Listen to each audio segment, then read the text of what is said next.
ചങ്കുറപ്പും എല്ലുറപ്പും നിന്റെ അത്രയും മറ്റൊരുത്തനും വരില്ല. എനിക്കറിയാടോ അത്.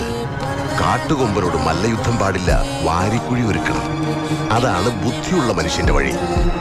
കോടതിയിൽ നിന്ന് അച്ഛനതി രക്ഷിച്ചു, അതുകൊണ്ട് തീരുന്നില്ലല്ലോ. ഇല്ലടാ, അത് പറയാനാ ഞാൻ വന്നത്.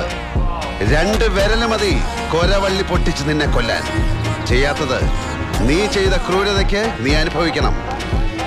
സെൻട്രൽ ജയിലിലെ ജീവിതം എന്താണെന്ന് നീ അനുഭവിച്ചറിയണം. നിയമത്തിനും പോലീസിനും നിന്നെ പൂട്ടാൻ പറ്റുമോന്ന് ഞാൻ നോക്കും. അവർക്ക് വേണ്ടത് ശിക്ഷിക്കാനൊരു പ്രതിയാണെങ്കിൽ 1 പകരം 10 എണ്ണത്തിന് പവിത്രം കൊടുക്കും. എങ്കിൽ അന്ന് ഇന്ദുചൂടന്റെ കോടതി നിന്റെ കേസെടുക്കും. നിയമവും ന്യായാധിപനും ഞാൻ തന്നെയായിരിക്കും. കൊല്ലും ഞാൻ. കൊല്ലും ഞാൻ. 6 വർഷത്തെ ഇടവേള കഴിഞ്ഞ് ഇന്ദുചൂടൻ വന്നിരിക്കുന്നു.